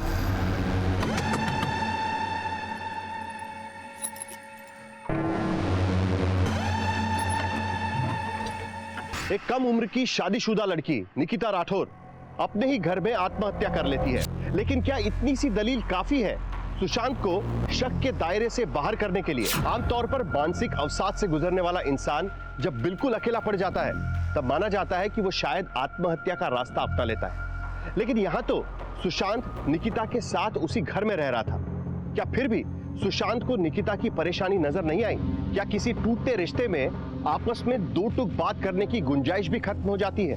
अरे आप टेंशन मत लो, इस बार उसके बाप को बोल देता हूँ, उसकी बेटी रांची में है और वो 7 करोड़ रुपए रांची में लेकर आ जाए।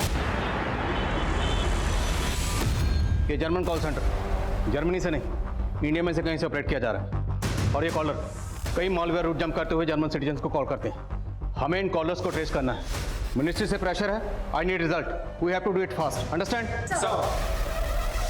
सर अलवर का एक केस है सर, फ्रॉड तो सिर्फ 2.5 लाख रुपए का है।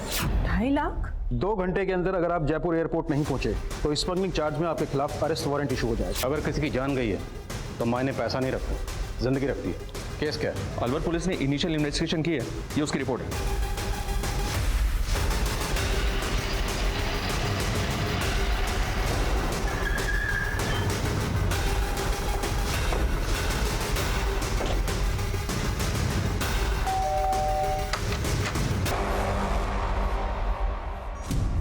निकिता का फोन देखा हमने, इसमें विक्रांत के नाम से एक नंबर फीड किया गया, लेकिन वो नंबर किसी फेक आईडी से लिया गया था और उस नंबर से निकिता के नंबर पर दीपक चौधरी के बैंक अकाउंट की डिटेल भेजी गई। फिर आपके और निकिता के ज्वाइंट अकाउंट से दीपक को 2.5 लाख रुपए ट्रांसफर किए गए। सर मैं वही तो आपको बताने की कोशिश कर रहा हूँ कि निकिता उनके चंगुल में फंस चुकी थी। लेकिन निकिता उन लोगों के टच में कैसे आई? सर वो मुझे नहीं पता, वैसे भी हम लोगों का डिवोर्स होने वाला था। लेकिन सर मैंने अक्सर निकिता को किसी लड़के के साथ वीडियो कॉलिंग पर बात करते हुए ज़रूर देखा। तो तुमने कभी उस लड़के को निकिता के साथ देखा था? नहीं सर, उस लड़के को तो मैंने कभी देखा ही नहीं है। लेकिन सर जब हमारे जॉइंट अकाउंट से 2.5 लाख रुपए कटे ना, तब मैंने निकिता से पूछा। 15 लाख की ज्वेलरी निकिता को भेजी जो कस्टम में फंस चुकी थी, और उस लड़के के कहने पे निकिता ने हमारे जॉइंट अकाउंट से 2.5 लाख की घूस दी उस कस्टम वाले। सर मैंने कभी उस पर भरोसा नहीं किया। और सर उसने अभी ये घड़ियाली आंसू बंद कर, अगर इतना भरोसा नहीं करता था तो उसके साथ रह क्यों रहा था? मारपीट करता था ना उसके साथ। अब वो लोग मुझे 7 करोड़ लेकर रांची बुला रहे हैं और आप लोग कुछ नहीं कर पा रहे हैं। कोशिश कर रहे हैं। क्या कोशिश कर रहे हैं आप लोग? शोएब को तो पकड़ नहीं पाए अभी तक। अभी डीसीपी साहब से बात करता हूं मैं कि कुछ नहीं कर रहे हैं आप लोग।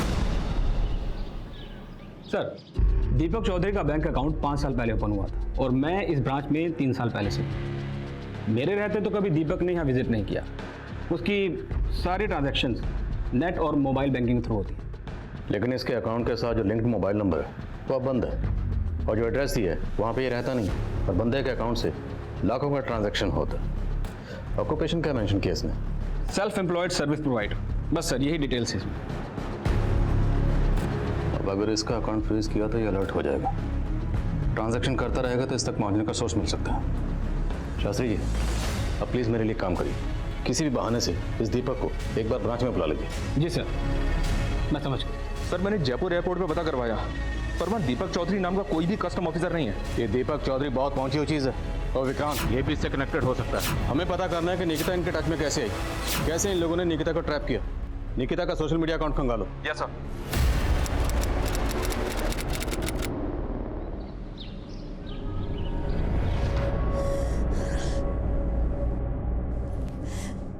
मैंने कहा था कि इस इंटरनेट के चक्कर में मत पड़।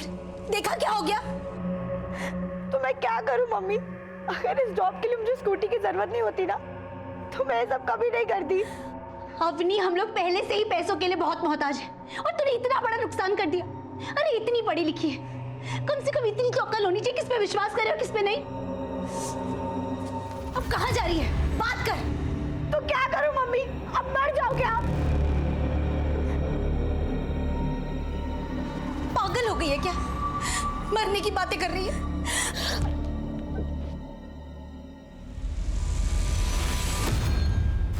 इस दीपक के अकाउंट में ज्यादातर पैसा 7 ई वॉलेट अकाउंट से आता है, और ये 7 ई वॉलेट अकाउंट्स अलग अलग स्टेट के हैं। इनमें से किसी भी ई वॉलेट अकाउंट के साथ लिंक्ड मोबाइल अब एक्टिव नहीं। और एक बात, इनमें से किसी के भी अकाउंट से जब पैसा दीपक के अकाउंट में ट्रांसफर होता है तो तुरंत कैश भी विड्रॉल हो जाता है। इसमें सिर्फ दीपक और ये लोग नहीं, बल्कि ये कुछ बड़ा गैंग। निकिता से नकली कस्टमर ऑफिसर बनकर बात करने वाला भी दीपक से कनेक्टेड हो सकता है। क्या ये भी हो सकता है कि वो कॉल करने वाला खुद दीपक ही हो? अब ये दीपक और इसके गैंग तक पहुंचने के एक ही जरिए, ये 7 ई वॉलेट अकाउंट होल्डर्स, सबकी कुंडली खंगालो।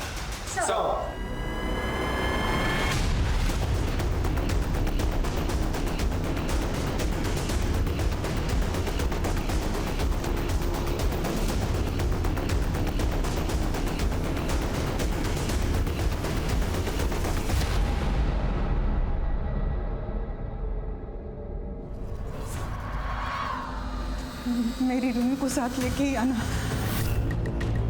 देखिए हमें निकलना होगा, फ्लाइट का टाइम हो गया। चलिए।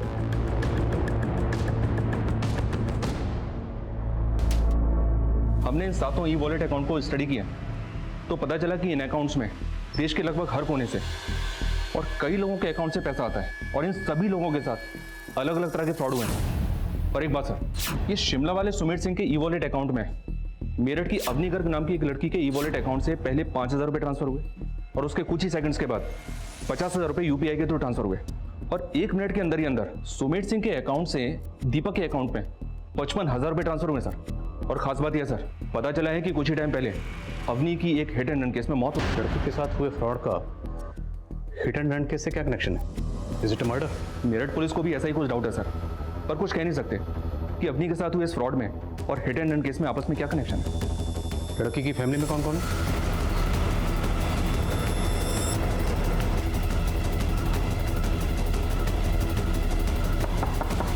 साहब, मेरी बेटी अवनी डिलीवरी देने वाली एक जॉब करना चाहती थी, जिसके लिए उसे एक पुरानी स्कूटी चाहिए थी।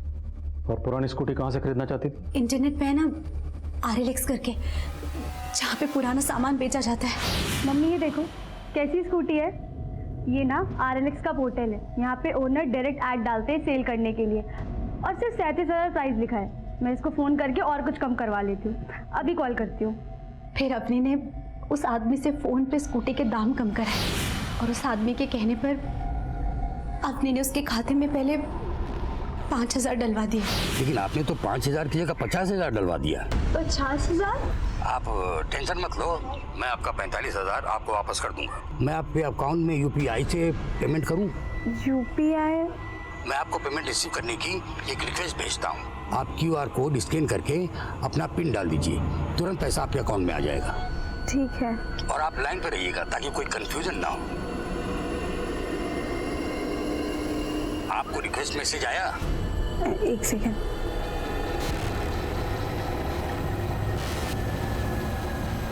हाँ सर, आपका मैसेज रिक्वेस्ट आया है। उसको स्कैन कर लीजिए। जी।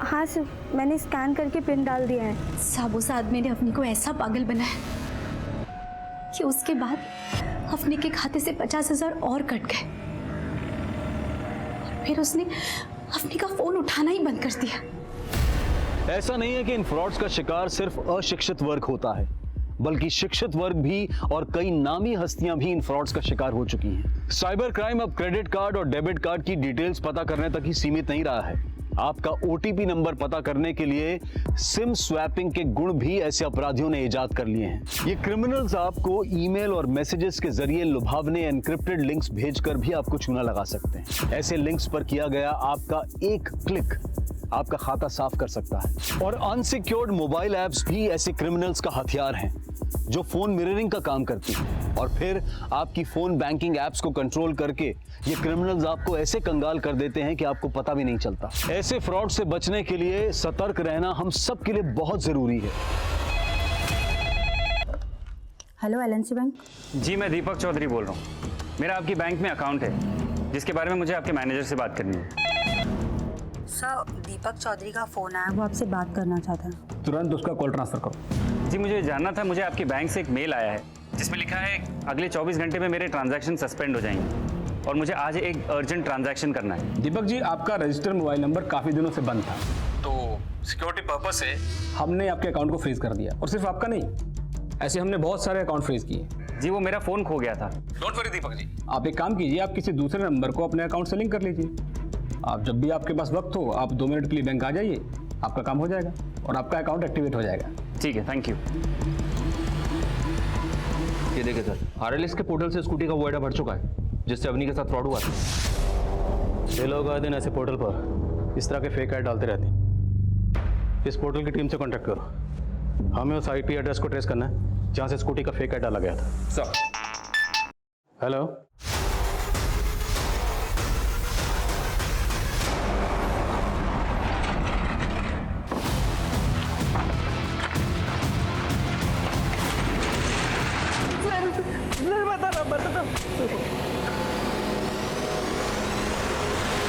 वो बैंक अकाउंट भले ही मेरा है, लेकिन मैं उसे ऑपरेट नहीं करता था।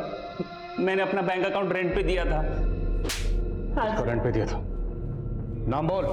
5 साल पहले मैं दिल्ली में जॉब करता था, तब मेरी दोस्ती नवीन नाम के एक लड़के से हुई थी। उसी ने मेरा अकाउंट रेंट पे लिया था। तो तेरे अकाउंट के साथ जो मोबाइल नंबर लिंक है वो नवीन इस्तेमाल करता था? सर, नवीन नहीं तो उसके लोग यूज करते होंगे सर। मेरे जैसे बहुत लोगों के अकाउंट हायर किए उन्होंने। और ये नवीन की फोटो है कोई तेरे पास? 5 साल से मैं मिला नहीं उससे। स्केच बनवा सकता है उसका? 5 साल पहले इसी ने मेरा अकाउंट रेंट पे लिया था।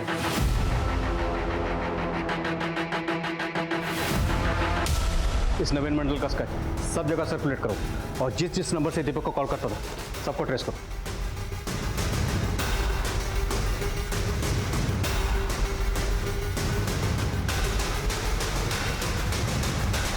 दिल्ली पुलिस से पता चला कि नवीन मंडल और ये पिछले 5 साल से गायब है। 5 साल पहले हुए रूमी किडनैपिंग और मर्डर केस में इस नवीन मंडल और उसका दोस्त यूसुफ अंसारी के इन्वॉल्वमेंट के बारे में हमें रूमी के ड्राइवर कमाल के जरिए पता चला था। पहले हमें लगा था कि कमाल भी विक्टिम था। पोस्टमार्टम रिपोर्ट के बाद हमें पता चला कि वो लाश किसी 30 साल के आदमी की थी, जबकि कमाल की एज 40 साल के ऊपर थी। फिर जब हमने कमाल को डीकोड किया तो पता चला कि कमाल का भांजा यूसुफ अंसारी और उसका दोस्त नवीन मंडल इस पूरे किडनैपिंग के दौरान कमाल के साथ टच में थे।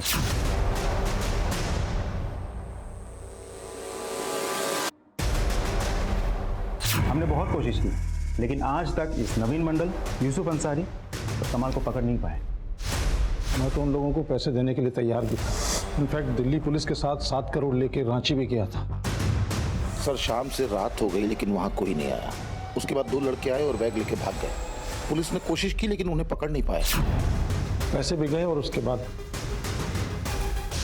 अंसारी और कमाल ये सिर्फ धोखाधड़ी नहीं बल्कि मर्डर और रेप केस में भी इन्वॉल्व।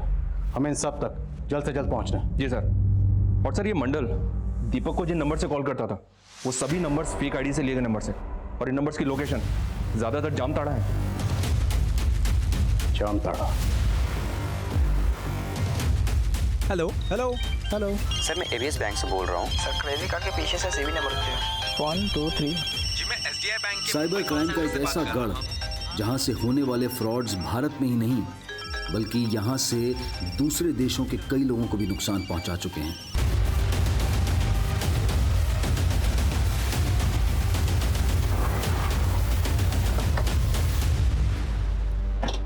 सर क्या है? अंसारी, मंडल और कमाल, इन तीनों के फोटो भेजे थे आपको, पता किया? हाँ सर पता किए, कोशिश जारी है, लेकिन यहाँ पर तो सर हर कोई मंडल और अंसारी है। बैठिए ना। That's okay. कहने का मतलब कि खाली शक के बिना पर कितने मंडल और अंसारी को अंदर करते, और वैसे भी हमारे पास ऑनलाइन फ्रॉड का कोई प्रूफ तो था नहीं। लेकिन हम यहाँ सिर्फ फ्रॉड केस के लिए नहीं, मर्डर केस के लिए भी आए हैं। सर आपका बात हम समझ रहे हैं, लेकिन क्या है कि यहाँ पर खबरी नेटवर्क भी काम नहीं आता है। जब तक वो तीनों मिल नहीं जाते हम यहाँ से जाने वाले नहीं। सबसे पहले पूरे इलाके को सील करवाइए। जिन मुजरिमों की तलाश में हम यहाँ पर आए हैं अब वो भागने की फिराक में होंगे। इलाका सील करवाइए, उसके बाद हम ग्राउंड पर उतरेंगे।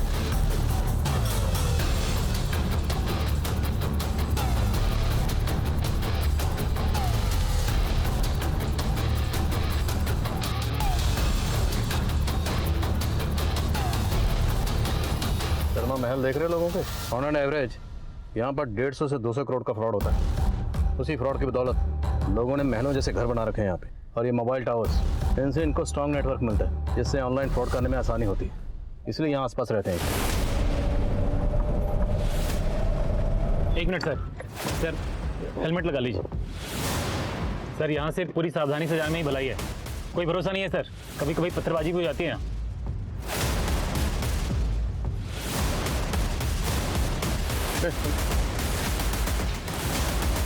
ये जरा फोटो को ध्यान से देखो, इन दोनों को यहाँ पे देखा? अरे ध्यान।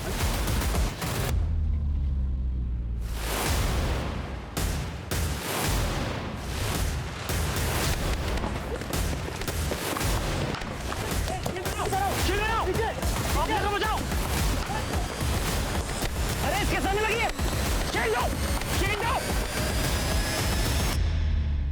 सबके सब इन्वॉल्व है सर। हर घर में एक एटीएम मास्टर है। ATM master? हाँ सर, वो ऑनलाइन फ्रॉड करने वालों को यहाँ पर एटीएम मास्टर बोलते हैं। लंबा इतिहास रहा है यहाँ का। ये एटीएम मास्टर के पहले ये इलाका जहर खुरानी के नाम से प्रसिद्ध था। बहुत पुराना? जहर खुरानी सर। वो जब ट्रेन आती थी गांव में तो लोकल लोग चढ़ जाते थे और पैसेंजर्स को नशे या जहर की चीजें खिला के उनको लूट लेते थे। तब ये लोग उठाई गिरी थे सर। आज सबके सब एटीएम मास्टर बन गए। पता चला है कि अंदर गांव में कहीं ये लोग स्कूल भी चलाते हैं।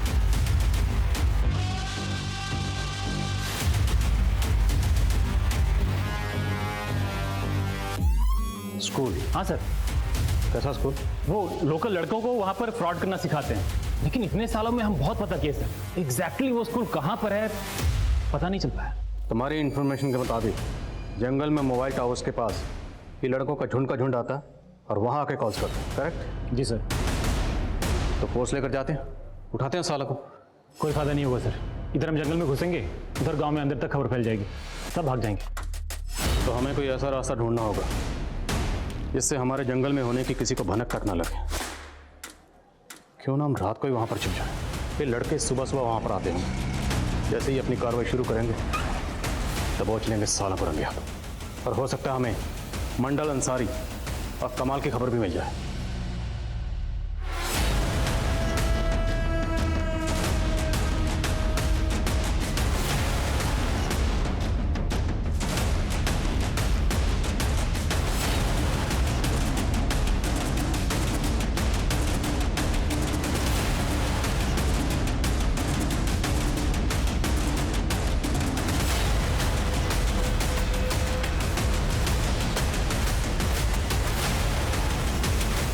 ये लोग तो उन तीनों के बारे में कुछ नहीं बता रहे। ये लोग भले कुछ नहीं कह रहे, लेकिन अंसारी, मंडल और कमाल पक्का भागने की कोशिश करेंगे। नाकाबंदी में ढील मत करना। सर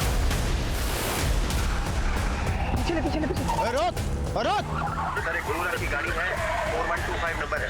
अभी नाकाबंदी से बचने की कोशिश की है सर। हम लोग अभी पहुंच रहे हैं।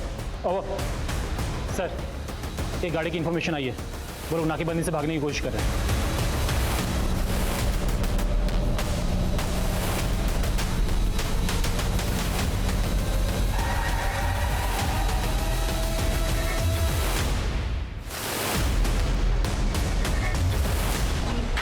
ओ साहब, इतना मत चमकाइए, 2 दिन में जमानत पर बाहर आ जाएंगे हम। आपके पास कोई सबूत नहीं है कि हमने फ्रॉड किया है? किडनैपिंग और मर्डर भी किया, इसके पक्के सबूत है हमारे पास। कभी पकड़े नहीं जाओगे, अब खुद बोलोगे या उल्टा लटका है? सुमित। ओ साहब, बताते हैं। सब वो दिल्ली में फोटो पहचानो कॉन्टेस्ट में लगातार पैसा हारने के बाद हम लोगों ने सोचा कि कोई बड़ा हाथ मारना चाहिए, तो हम लोगों ने मिलके प्लान बनाया। यार ये लड़की मेरी जिंदगी में आ जाए ना, मेरी जिंदगी बदल जाएगी। देखना क्या लगती है, देखना। ये लड़की तेरी जिंदगी में आने से रही, लेकिन इस लड़की से हमारी जिंदगी बदल सकती है। कैसे? बस तुझे अपने मामा को पटाना होगा। मामा डायरेक्ट किडनैपिंग में शामिल होते तो सीधा से उन पे जाता था और हम भी फंस जाते थे सर। हमने मामा को विक्टिम बनाने का प्लान बना लिया था सर। हमने एक बंदे को टेम्पो में पहले से बंद करके रखा था, फिर उसको मामा के कपड़े पहनाकर उसको। तुम लोगों ने रूमी को दिल्ली में रखा था, तो फिरौती के लिए एमपी से पैसे कौन मांग रहा था? सब मेरा चचेरा भाई है विक्की, फिरौती के लिए कॉल करवाने का उससे मेरा ही प्लान था। कमाल मामा और अंसारी को इसके बारे में कुछ नहीं मालूम था।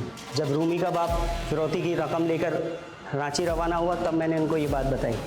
सर एक ही किडनैपिंग और मर्डर करने के बाद हमें समझ में आ गया था कि बहुत ज़्यादा रिस्की क्राइम है। फोटो पहचानो कॉन्टेस्ट में जिस तरह हम बकरा बने, हमें भी ऐसे ही गोरख धंधे को ढूंढना था। उसके लिए हम जामताड़ा आ गए और बैंक एग्जीक्यूटिव बन के लोगों के बैंक क्रेडिट कार्ड और डेबिट कार्ड के नंबर और CVV नंबर उगलवा के उनको लूटने लगे। सर हम रोज़ किसी ना किसी को बकरा बना ही लेते थे सर। उसके बाद ये बैंक वालों ने OTP का सिस्टम लगा दिया था सर। हमारी मुश्किलें बड़ी ज़रूर, लेकिन उसको उगलवाने का तोड़ भी निकाल दिया था सर। देखिए, मुझे अपने ई-वॉलेट अकाउंट में पैसा रखना है। मैं आपको अपने UPI अकाउंट से आपको पैसा सेंड कर दूंगा। बहुत ईजी है। मैं आपको पेमेंट रिसीव करने की एक रिक्वेस्ट भेजता हूँ। जामताड़ा में इतने सारे लोगों को तुम लोगों ने ट्रेन किया? हाँ, हमको देख के सब हमें ATM मास्टर बुलाते थे। धीरे धीरे हमने सबको ट्रेन करना स्टार्ट कर दिया। इसके लिए हम उनसे कमीशन भी लेते थे साहब, और आज पूरे इलाके को ट्रेन कर दिया है। आज देश के हर कोने में हमारे सिखाए हुए लड़के सबको चूना लगा रहे। अब हम तुम लोगों को चूना, कत्था, सुपारी, इलायची सब लगा। नहीं सर। तुम लोगों ने सिर्फ रूमी का मर्डर और किडनैप ही नहीं किया, तुम लोगों की वजह से कई मजलूम लोगों ने खुदकुशी की। तुम लोगों ने ऐसे गरीब लोगों को भी लूटा जिनके लिए 500 रुपए भी बहुत बड़ी रकम थी। किसी को नहीं बख्शा तुम लोगों ने। अब ये बताओ, अवनी को क्यों मारा? साहब हमने अवनी को नहीं मारा साहब, हमने तो बस उसके साथ फ्रॉड किया था साहब। विक्की और कमाल, ये दोनों कहाँ हैं? अरे खड़ा हो जल्दी, फटाफट से खड़ा हो, कपड़े पहन। गया? अरे अलवर वाली निकिता का नहीं, रूमी का केस भी खुल गया है। जल्दी कर। और तुझे मालूम पड़ा, पुलिस ने मंडल और रोमी को भी पकड़ लिया है।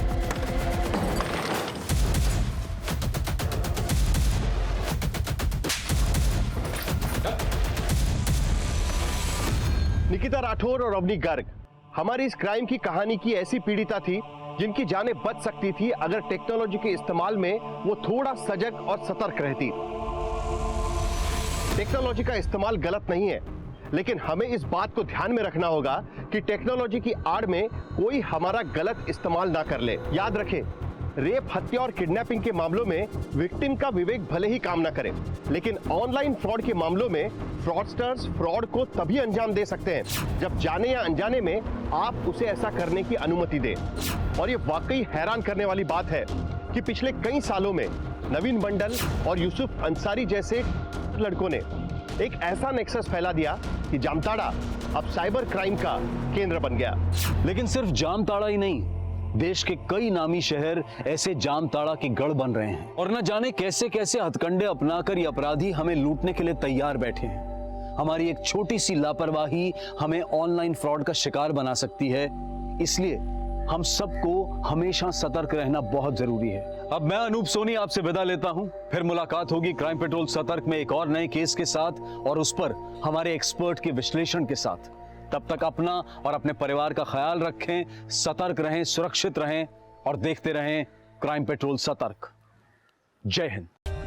For more updates, subscribe to our channel, click the show links and enjoy watching the videos.